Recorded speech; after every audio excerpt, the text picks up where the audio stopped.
কথা বলেন জুলাইখা পোশাক কি ঠিক আছে? পোশাক কি ইউসুফ খুলেছেন না নিজে খুলেছেন? গভীর মনোযোগ তাফসীর বোঝেন। এই কাহিনী শোনার মূল লক্ষ্য নয়, এর মাঝে কিছু আমাদের মেসেজ আছে। এবার যখন সামনে রাজার সামনে পড়ে গেছে, রানী এবার চিৎকার মেরে কান্না শুরু করে দিয়েছেন। দেখছ দাড়ি টুপিওয়ালার কাজ দেখো, দাড়ি টুপি জুব্বাওয়ালার কাজ দেখো। আমার বাড়িতে দাড়ি টুপি জুব্বাওয়ালা ফেরেশতা সেজে থাকে, তুমি নাই। এই সুযোগে আমাকে একেবারে খাস কামড়ে নিয়ে গেছে। এবার বুঝে থাকলে বলুন তো, ইউসুফ আলাইহিস সালাম ওকে নিয়ে গেছে না ও একে জোর করে নিয়ে গেছে? বলতেছে কি উল্টা। আজিজে মিসর রাজা জানেন ইউসুফ কেমন। বললেন শোনো, তাহলে তো এটি প্রমাণ করতে হয়। রানী বললেন শোনো, প্রমাণ বুঝি না, চলো ঘরে চলো, তোমার সঙ্গে আমার কথা আছে। ঘরের মধ্যে চলে গেছে। রাতের মধ্যে রাজাকে গ্রেফতার করার জন্য পার্শ্বে শুয়ে কানের কাছে বলতেছে শোনো, ইউসুফকে আর ছাড় দেওয়া যায় না। কি করতে হবে? বলে একে জেলে ঢোকাতে হবে। বলে প্রমাণ তো নাই, ওই অবস্থায় তো কেউ ছিল না, তুমি আর ইউসুফ। এটি প্রমাণ করতে গেলে 3টে সাক্ষীর দরকার। বলে সাক্ষীর অভাব হবে না, আমার যতগুলো লোক আছে ম্যানেজ করা 1-2 ব্যাপার। তুমি দ্রুত বিচার ট্রাইব্যুনাল গঠন করো, তোমার মতো প্রশাসন ওখানে বসাও, বিচারপতি বসাও, সাক্ষী আমি ম্যানেজ করব। কোনো টাইম নাই, ওর পক্ষে কোনো লোক নাই। কারণ এই মৌলিক দেখেই তুমি বলবার এই ব্যক্তিটাই হলো সন্ত্রাসী। আমার দেশে আমরা তাই দেখেছি, ট্রাইব্যুনাল গঠন করেছে, নিচের বিচারপতিকে বসিয়েছে, আলেম ওলামাদের গ্রেফতার করছে, নিজামীকে নিয়ে গেছে, মুজাহিদকে নিয়ে গেছে, সাইদি সাহেবকে নিয়ে গেছে, কামরুজ্জামান সাহেবকে নিয়ে গেছে। কথা বলেন না কেন? নিয়ে যাওয়ার পর যা মন চাইছে তাই করেছে। এবার ফাঁসি দেবেন না 10 বছর কারাদণ্ড দাও, 10 বছর জেল হলো। এর 9 বছর 7 মাসের মাথায় আজিজে মিসর একটা স্বপ্ন দেখলেন। قالت إن الملوك إذا دخلوا قرية أفسدوها وقال الملك إني أرى 7 بقرات سمان يأكلهن 7 عجاف و7 سنبلات خضر وأخر يابسات। রাজা গভীর রাত্রিতে রাজপ্রাসাদে স্বপ্ন যোগে দেখে দুর্বল গরুগুলো, যেই গরুগুলোর শরীরের যেগুলো চামড়া আছে, লোম আছে, এগুলো কিচ্ছু নেই, হাত পা পর্যন্ত বড় দুর্বল, কঙ্কাল দাঁড়াতে পারে না, মুখের মধ্যে দাঁত পর্যন্ত নাই, সব দাঁত পড়ে গেছে, চলতে পারে না, ফিরতে পারে না।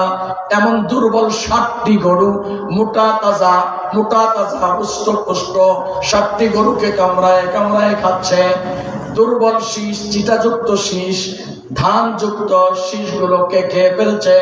এমন স্বপ্ন যখন রাজা দেখলেন, সকালবেলা মুহূর্তের মধ্যে বুদ্ধিজীবী আর মন্ত্রী পরিষদকে ডাকলেন। ডাকার পর বললেন শোনো বুদ্ধিজীবী মন্ত্রী পরিষদ, আল্লাহর কোরআনের আয়াতের ব্যাখ্যা। মন্ত্রী পরিষদ, বুদ্ধিজীবী, আমি এমন একটি স্বপ্ন দেখেছি, এর ব্যাখ্যা তোমাদের কাছে আশা করছি। এখন বুদ্ধিজীবীরা তাকাতাকি করে আর বলে এর ব্যাখ্যা কি তোমার জানা আছে? বলে যে না, এরকম স্বপ্নের কথা জীবনে শুনি না। মন্ত্রী পরিষদ একে অন্যের দিকে তাকায়, রাজার এই স্বপ্নের ব্যাখ্যা কি তোমাদের জানা আছে? তারা বলে যে না। এই সময়, ঠিক এই সময় একজন বাপুরচি চা নিয়ে আসছে। মন্ত্রী পরিষদের রান্না করে, চা খাওয়ায়, কিন্তু মুখের মধ্যে দাঁড়িয়ে আছে, মাথার মধ্যে একটা টুপি আছে। আচ্ছা, কথা শোনার কি মনোযোগ আছে আপনাদের? কষ্ট হচ্ছে কি আপনার? প্রিয় দিনী ভাই, যখন সামনে 4 কাপ নিয়ে চলে আসছে, ওই সময় রাজার স্বপ্নের ব্যাখ্যাগুলো দিতে মন্ত্রী পরিষদ, বুদ্ধিজীবী, আমলা কামলারা আমার বাংলাদেশে যেমন বুদ্ধি প্রতিবন্ধী গুলো আছে, কথা বলেন না কেন? বুদ্ধি প্রতিবন্ধী, এরা বুদ্ধিজীবী নয়, এরা ইসলামের কথা শুনলেই বলে এই দেশে ইসলামের রাজনীতি হতে দেওয়া যায়। রচিত হয়েছে, যারা কবরে যায় তারা আর দুনিয়াতে ফিরে আসে না। একটাই কারণ, কোরআনের সঙ্গে বেয়াদবি করা। এগুলো করতে নিষেধ করেন। প্রিয় ভাই, আমরা আপনাদের বন্ধু, শত্রু নয়।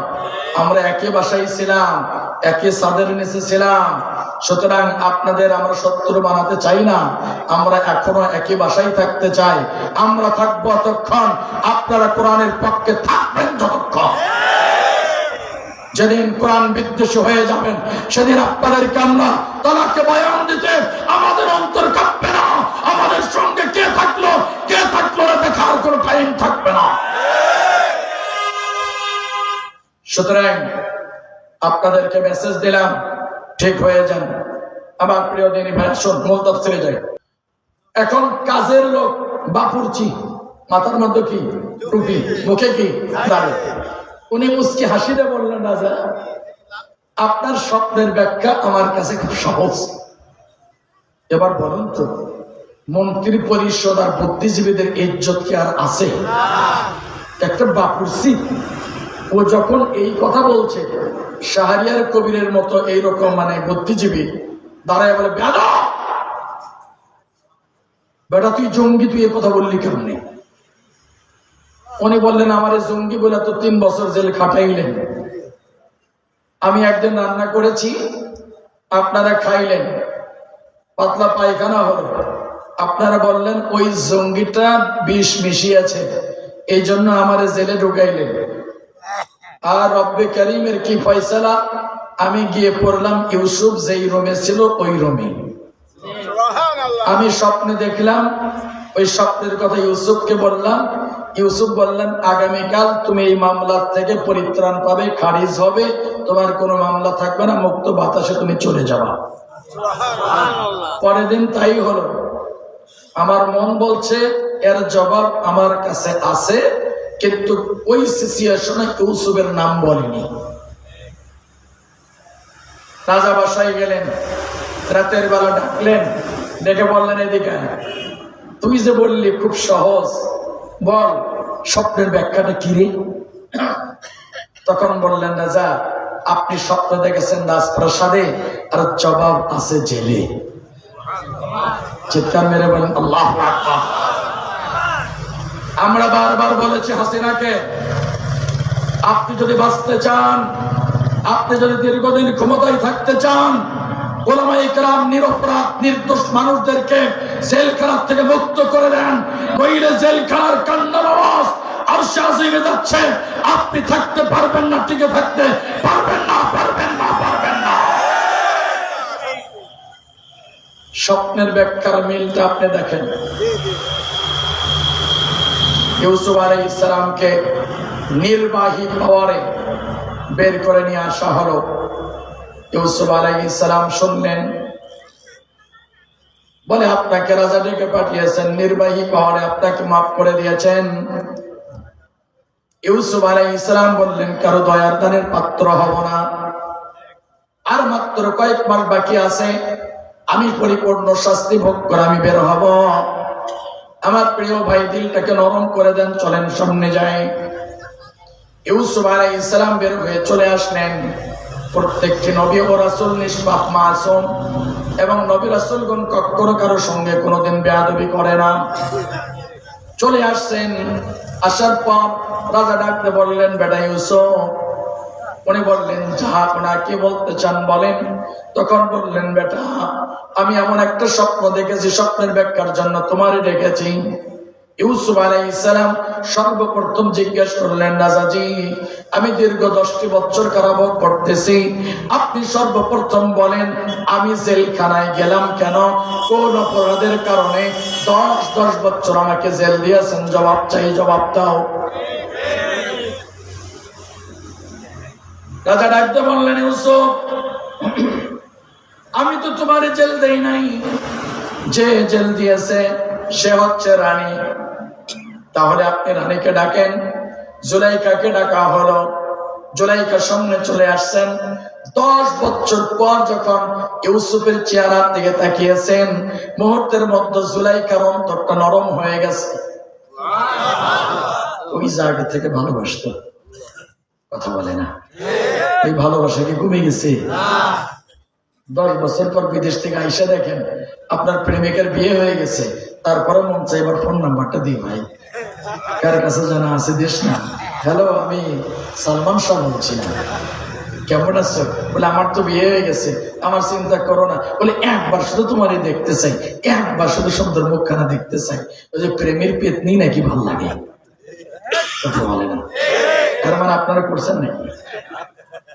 বলেন করছি, আমার বেবি শাদী করছি। আমি রাস্তার মধ্যে বেবির সঙ্গে 15 বার কথা বলছি। এই পৃথিবীতে সবচাইতে ওই স্ত্রীরা সুখী যারা হক্কানে রব্বানে আলেমকে বিয়ে করতে পেরেছেন। কারণ আমার মাথার তালুর থেকে পায়ের তালু পর্যন্ত আমার স্ত্রীর জন্য আমানত। আমার জীবনে আমার স্ত্রী আমানতের খেয়ানত করি না। সারা বাংলাদেশ তাফসীর করে। আপনারা কি মনে করেন আমাদের প্রতিও অনেক মানুষ দুর্বল হয়, ইমোশনাল হয়, ফোন দেয়, কথা বলে, বাস এ পর্যন্তই শেষ, আর সুযোগ নেই। আমার জায়গায় আপনারা থাকলে আপনারা নষ্ট হয়ে যেতে। কিন্তু আমরা জানি আমাকে হেফাজত করতে হবে। আমি তো আমার স্ত্রীর জন্য আমানত, আমার স্ত্রী যেমন আমার জন্য আমানত, আমিও আমার স্ত্রীর জন্য আমানত, কথা বলেন না? দীর্ঘদিন পরে দেখা, সঙ্গে সঙ্গে বললেন ইউসুফ আইয়ুহাস সিদ্দীক, চিৎকার করে আল্লাহু আকবার। স্পষ্ট আল্লাহ তাআলা জুলাইখার বক্তব্য কোরআনে কোট করে দিয়েছেন। বললেন ইউসুফ তুমি মহাসত্যবাদী। বলছে কখন? জেল খাটার সময় শেষ যখন। মহাসত্যবাদী আমরা দেখেছি আল্লামা দেলোয়ার হোসেন সাঈদী, জালেম স্বৈরাচাররা যখন কূট কৌশল করে পুশ করে নৃশংসভাবে হত্যা করলো, জানাজা হতে দেয় নাই, পিরোজপুরে মাটিতে আসলো, লক্ষ লক্ষ মানুষ শত বাধা উপেক্ষা করে জানাজায় শরীক হলো, কথা বলেন না কেন? এরপরে একজন সাংবাদিক সাহসিকতার পরিচয় দিয়ে সুকরঞ্জন বালির সাক্ষাৎকার নিয়ে বললেন, আপনি তো প্রধান সাক্ষী ছিলেন, আপনি এবার জবাব দেন সাঈদী সাহেব ব্যক্তি হিসাবে কেমন ছিল, মনে আছে না? উনি জবাব দিলেন, আমি সত্য বলিনি বলেই 8 বছর আমাকে চোখ বেঁধে ইন্ডিয়াতে নিক্ষেপ করেছিল। 8 বছর পর আমি দেশে এসেছি। আমি সাক্ষ্য দিচ্ছি সাঈদী সাহেবের চাইতে বড় ভালো মানুষ আমার পিরোজপুর এলাকাতে দ্বিতীয় আর একটাও না। বলছে কখন? তাফসীরটা মিলান। আমার প্রিয় দিনী ভাই, এবার আপনাকে বলি, ওই জুলাইখা যেই চক্রান্ত করে জেলে দিল, ওর মুখ থেকে আবার ভালো কথা বের হচ্ছে। আমরাও দেখেছি হাসিনা নিরপরাধ আলেম উলামা বিএনপির ইলিয়াসকে খুন গুম করার পরে সকল নেতা কর্মীদের হত্যা করে তাদের স্ত্রীদের কাছে সান্ত্বনা দিয়েছে। আলেম উলামাদেরকে ফাঁসির মঞ্চে ঝোলার পর স্ত্রীর কাছে মায়া কান্নাকাটি করেছে। এতে বোঝা গেল ওই জুলাইখা আর এই শয়তানির মাঝে কোনো তফাৎ ছিল না। এই জন্য সে হয়েছে স্বৈরাচার। আগামী দিনেও যদি কেউ করতে চায় তাদেরকে বাংলার জনগণ বরদাস্ত করবে না। বাস্তবতার মিল পাওয়া যায় ইউসুফ আলাইহিস সালামের। এবার স্বপ্নের ব্যাখ্যায় যখন যাবেন একটু পরে আসি। আমার প্রিয় ভাই, এদিকে মুসা কালিমুল্লাহ নীল নদে ভাসিয়ে দিয়েছেন। বেশ ভাসতে ভাসতে রাজপ্রাসাদের পাশে যখন চলে গেছেন, ঠিক ফেরাউনের বাড়িতে একটা কাজের মেয়ে ছিল, নাম ছিল তার মাস্তা। মাস্তা যখন থালি বাসন পরিষ্কার করতেছেন, নীল নদের কিনারে ওই বাক্সটা ভেসে ভেসে চলে আসছে। মাস্তা বাক্সটাকে সুন্দর করে উঠাইলেন, তাকান, ওড়নার নিচে করে চুরি করে নিয়ে চলে গেলেন। জুলাইখা দুঃখিত, যখন চুরি করে নিয়ে চলে গেছেন, যাবার পর বিবি আসিয়া রানীকে ডাকতে বলছেন, মা কি হলো? বলে আমি দামি একটা বাক্স পেয়েছি গো মা, এই বাক্সটার মাঝে কি আছে আমার জানা নাই, আপনার কাছে দিলাম, আপনি রেখে দেন, সন্ধ্যাকালীন সময় যখন আমি বাড়িতে যাব এই বাক্সটা আমি নিয়ে চলে যাব। এই বলিয়া যখন দিয়েছেন, এবার কি করলেন, রানী ঘরের মধ্যে নিয়ে গেছেন, বাক্সটা ফাঁক করেছেন, করার পর দেখে বাক্সর মধ্যে ফুটফুটে জুস্তার মতো সুন্দর একটা কলিজার টুকরা পুত্র সন্তান ক্যালবাল করতেছে আর হাসাহাসি করতেছে। সুবহানাল্লাহ, এত সুন্দর চেহারা। বাচ্চাটা দেখার পর শুনুন, যেই মায়ের সন্তান নাই এই মা জানে সন্তান না থাকার কি কষ্ট, কি জ্বালা, কি যন্ত্রণা। তার যেহেতু ছিল না কোনো সন্তান, এই বাচ্চাটা পাওয়ার পর মাস্তাকে ডাকছে, ও মাস্তা। জি মা। এদিকে আসছে। বলে পাইলি কই? বলে প্রত্যেকে যেন ভিক্ষে চলে আসছে। বলে আসছে তো আসছে, তোর তো 3টা বাচ্চা আছে, আমার তো একটাও নাই, বাচ্চাটা আমারে দিয়ে দিয়ে আমার মতো করে লালন পালন করি, বাচ্চাটা আমি খুব মহাব্বত করি। মাস্তা বলতেছে, মা তুমি যেমন মহাব্বত করো আমিও সবচাইতে বেশি আরে ভালোবাসি। কত বড় বাচ্চা? একবারে ছোট্ট। কবে এর মনোযোগ, তাফসীর বুঝবেন। তাফসীরে কুরতুবী উল্লেখ করেন, এই বাচ্চাটা যখন লালিত পালন করবেন এই সময় শিশু বাচ্চাগুলো নিধন অভিযান চালাচ্ছে মহাপাপিষ্ট ফেরাউন। ফেরাউন যখন অভিযান চালাচ্ছে ঠিক ওই সময়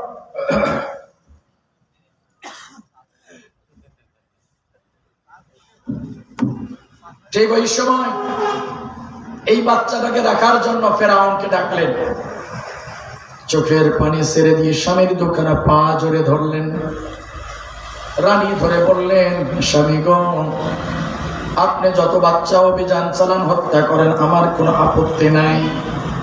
দীর্ঘদিন পর্যন্ত আপনার সঙ্গে ঘর সংসার করি, জীবনে কোনোদিন আপনার কাছে কিচ্ছু চাই নাই, দিলটাকে নরম করেন।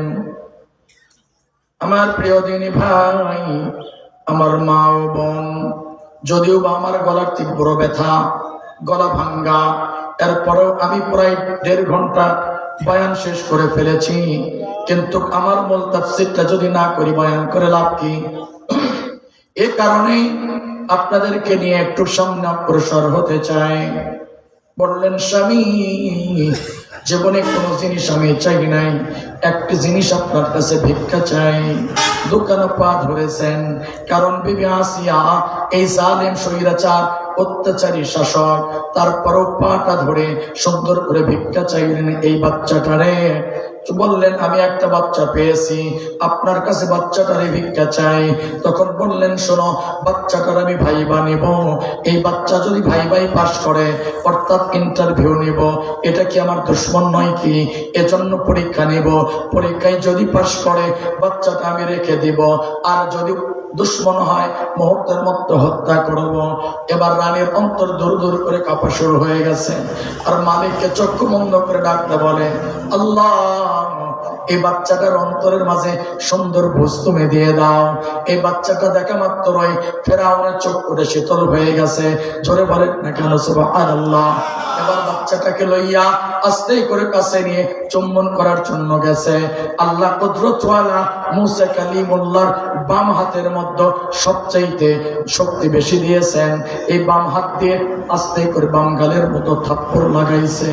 মহাপাপিষ্ট ফেরাউন থাপ্পড় খাইটা 3টা ডিগবাজি খাইছে, প্রস্রাবের সাথে সাথে পায়খানা পর্যন্ত বের হয়ে গেছে। লাফতে উঠাইয়া বলে, রানী এটাই হলো দুশ্মন, আমি থাপ্পড় খাইলাম, ডিগবাজি খাইলাম।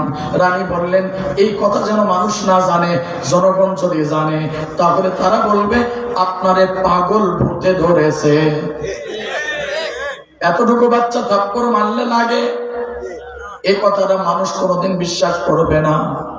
না না না, এ কথা আপনার জাতির স্বপ্নে বলবেন না। শোনা মাত্রই বললেন, ঠিক আছে তুমি রাখো, তবে মানুষ যেন না জানে। আস্তে আস্তে বাড়িতে আসে কাজের মেয়ে আর বিবি আসিয়া বললেন, আমি বড় মহাব্বত করি। ফেরাউন বললেন, থাকবে আমার বাসায় ঠিক, তবে আমি আরে ঘৃণা করি।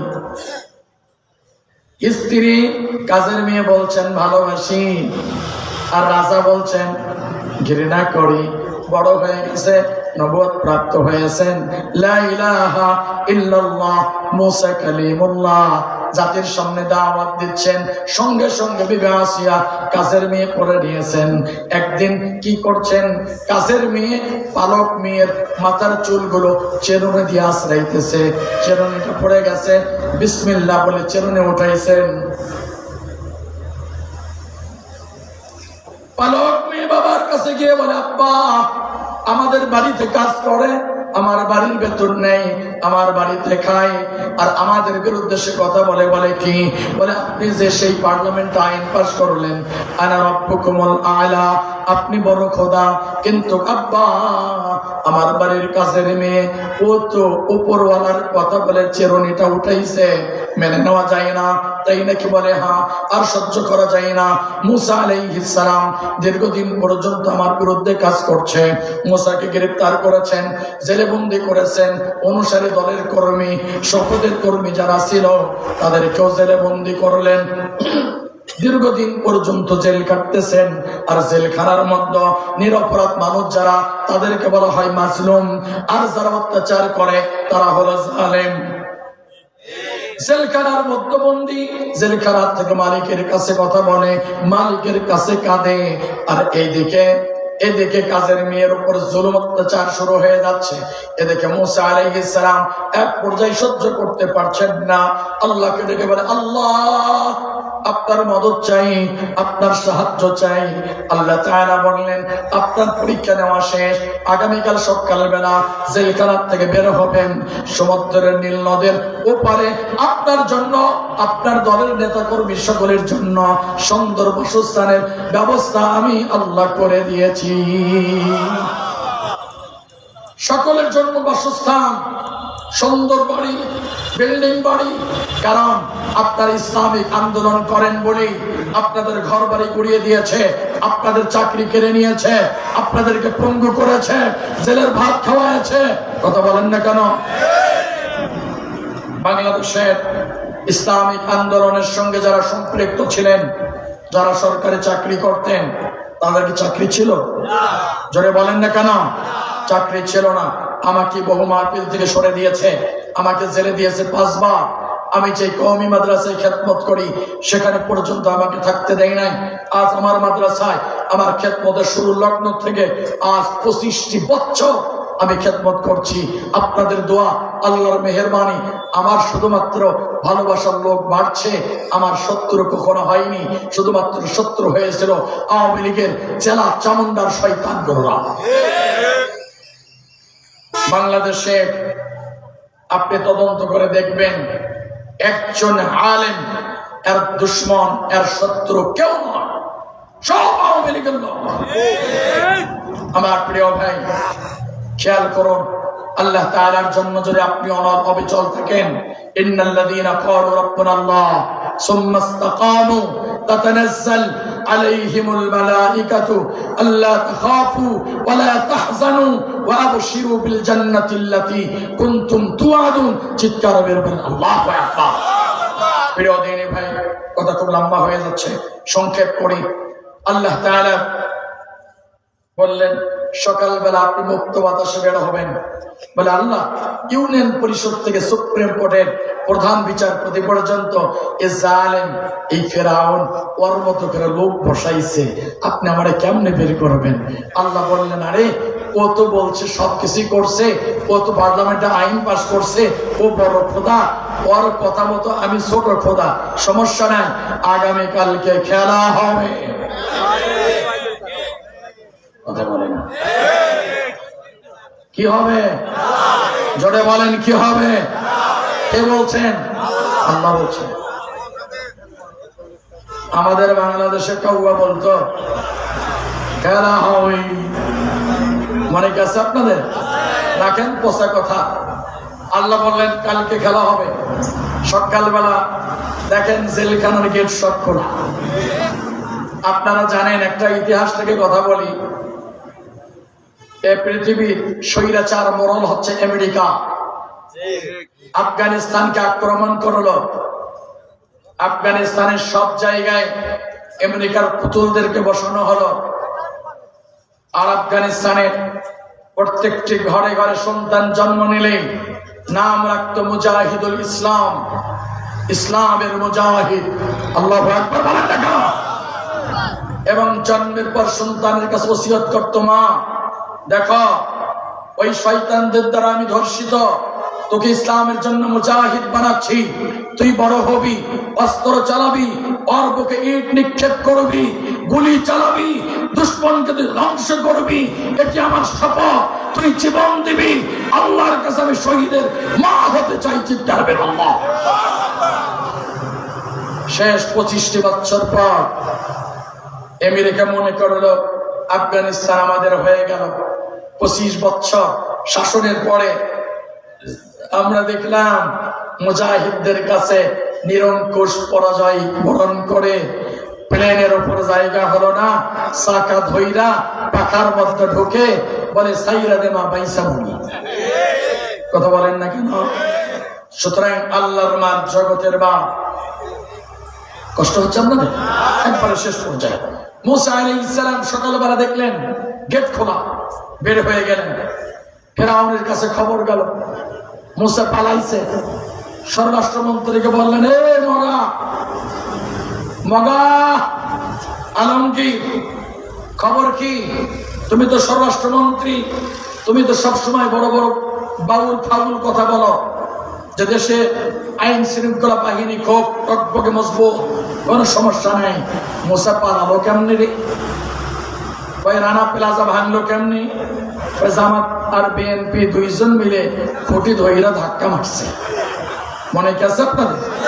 আমার প্রিয় দিনী ভাই, শেষ পর্যন্ত ফেরাউন বললেন, শোনো, আমি নিজে মুসাকে গ্রেফতারের নেতৃত্ব দেব। এবার নেতৃত্ব দিচ্ছে। চলে গেলেন। পেছনে মুসা, ফেরাউনের বিশাল বহর, সামনে সমুদ্র, পেছনে শত্রুপক্ষ। মুসা আলাইহিস সালাম সমুদ্রের ঠিক কিনারে গেছেন। আল্লাহ বললেন, ইয়া মুসা আনি দরিব বিআসাকিল বাহর, হে মুসা, আপনার হাতে যে লাঠি, লাঠি নিক্ষেপ করেন। লাঠি মারার সঙ্গে সঙ্গে এবার সেতু হয়ে গেল। জোরে কোন আল্লাহু আকবার।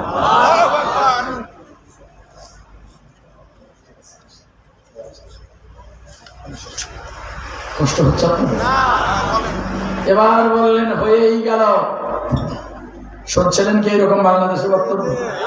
পদ্মা সেতু হয়েই গেল। ইউনূসকে টুক পাবো উঠাবো, টুক পাবো উঠাবো। কোনদিন ভাবে নাই যে এই ইউনূসই তার ঘাড়ের ওপর বসে তার ঘাড়টা মটকায় ধরবে, যে মানে স্বপ্ন দেখে না। খেলাটা কার? যে টুকাইতে চাইল সে এখন কোথায় আছে? নাই। প্রিয় দিনী ভাই, আল্লাহ তাআলা বললেন, এবার খেলা শুরু হলো। খেলা হবে না, খেলা কি হলো? শুরু হলো। রড, খোয়া, বালি, সিমেন্ট বিহীন আল্লাহ কুদরতওয়ালা 12টি গোত্রের জন্য পানি স্থবির করে দাঁড় করে দিয়ে 12টি গোত্রের জন্য 12টি ব্রিজ আল্লাহ তাআলা কুদরতে বের করে দিলেন। সুবহানাল্লাহ। ফেরাউন চলে আসছে, মুসা আলাইহিস সালাম নিরাপদ স্থানে চলে গেছে। যাওয়ার পর মুসা আলাইহিস সালাম বললেন, আল্লাহ এবার কি হচ্ছে? বলে খেলা শুরু হচ্ছে। ঠিক আছে, খেলা শুরু হলো। ফেরাউন আসলেন। কি মজা পাবেন দেখেন তো। আল্লাহর কোরআনের তাফসীর করছে আপনাকে। কাছে আসার পর হামান ডান সাইডে, হামান প্রধান উপদেষ্টা। ফেরাউন বললেন, হামান এত সুন্দর ব্রিজ কে বানালো? তখন বললেন, শুনুন, আমরা পার্লামেন্টে আইন পাস করছি, আপনি বড় খোদা, আনা রব্বুকুমুল আ'লা, আপনি বড় খোদা। সর্বসম্মতিক্রমে পার্লামেন্টে পাস হয়েছে। কারণ আমরা তো দীর্ঘদিন পার্লামেন্ট দেখেছি, ধ্বজা ধরা ব্যক্তিত্বহীন জাতীয় পার্টি। কথা বলেন না কেন? তারা নাকি বিরোধী দল। তারা কি বিরোধী দল? আওয়ামী লীগ যা কয়, ইয়েস, হ্যাঁ sir, yes sir, good sir, very good sir. কথা বলেন না কেন? যা বলে তাই হয়। সে বিরোধী দল কেমনি হয়? ঠিক অনুরূপ সে সর্বসম্মতিক্রমে বড় খোদা। এবার বললেন, শোনো, এটি বলো না আপনাকে কেউ জিজ্ঞেস করলে বলবেন রাস্তা আমি বানিয়েছি। তখন বলতেছে যদি বলি আমি বানাই, আর যদি সবাই বলে উদ্বোধন আপনি করেন, যদি মাঝখানে যাই তাহলে আমার কি হবে? তখন বললেন যা হবার তাই হবে। আমার সঙ্গে কি তুমি আছো?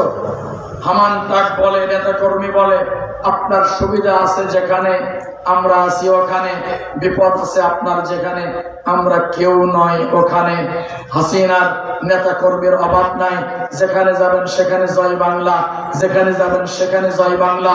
দেখা গেছে হাসিনা বললে পালাইছে, যেই নেত্রী তোমাদের চিন্তা করে নাই অপরদের নেত্রী হতে পারে না। আর আমার নেতা বিশ্বনবী জনাবে মুহাম্মদুর রাসূলুল্লাহ, উনি সব জায়গায় নেতা, সব জায়গায় নেতা। শুধু বলছেন ইয়া রাব্বি হাবলি উম্মতি উম্মতি উম্মতি। ওই নেতা পিছে দৌড়। আমার প্রিয় ভাই, শেষ পর্যন্ত পিতা কাঠের উদ্বোধন করলেন, ভিতরে গেলেন। মুসা আলাইহিস সালাম বললেন আল্লাহ এখন কি হবে? বলে আসতে দেন, খেলা হবে। মাঝখানে চলে আসছেন, বললেন মুসা আনিদ্রিব বিআসাকাল বাহর, এবার লাঠি মারেন। লাঠি নিক্ষেপ করলো, সাগর উত্তাল হয়ে গেল, মাতাল হয়ে গেল, নিমেষে সব ধ্বংস হয়ে গেল। এই নীল নদ, এই সমুদ্র আল্লাহর প্রিয় বান্দাকে নিরাপদে পার করে দিলেন। আবার সেই সমুদ্রে নিমজ্জিত হয়ে আল্লাহর সাথে দুশমন সব ধ্বংস হয়ে গেলেন। কিন্তু বড় খোদার দাবিদার শয়তান আর মরে না। এবার আপনার কাছে প্রশ্ন করি, আপনারা বলেন তো প্রিয় ভাই, মহাসত্য একটি কথা, আমার বাংলাদেশে স্বৈরাচারের জেলা চামুন্ডা, এমপি মন্ত্রী, ওয়ার্ডের নেতা, ইউনিয়নের নেতা, সমাজের জেলা চামুন্ডা, এমনকি বাইতুল মুকাররমের খতিব পর্যন্ত কি বাংলাদেশে আছে? থাকলেও প্রকাশ্যে কি আছে? কোথায় ঢুকছে? গর্তে ঢুকছে, খুঁজে পাওয়া যায় না, কেউ নাই। ফেরাউনের জেলা চামুন্ডা নিমিষে সব শেষ, কেউ নাই। আমার স্বৈরাচারেরও ডানে বামে যত যা কিরমি মিরমি ছিল সব শেষ, একটাও নাই। ফেরাউনের নিমিষে সব শেষ।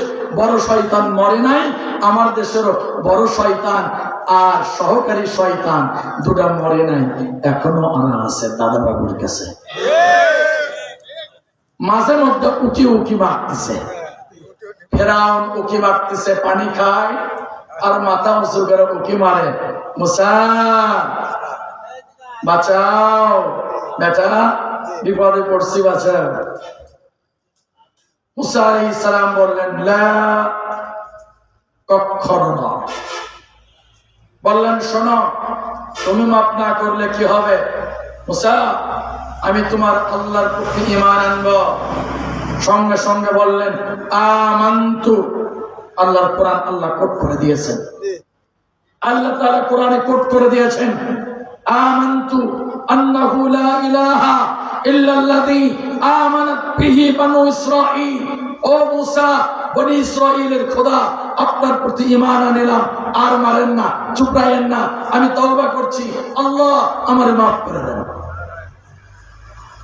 আমরাও তো মাঝে মধ্যে দেখি হাসিনা একটু অডিও কলে একটু বার্তা করতে মেসেজ ট্যাসেজ পাঠাচ্ছে, কথা বলেন না কেন?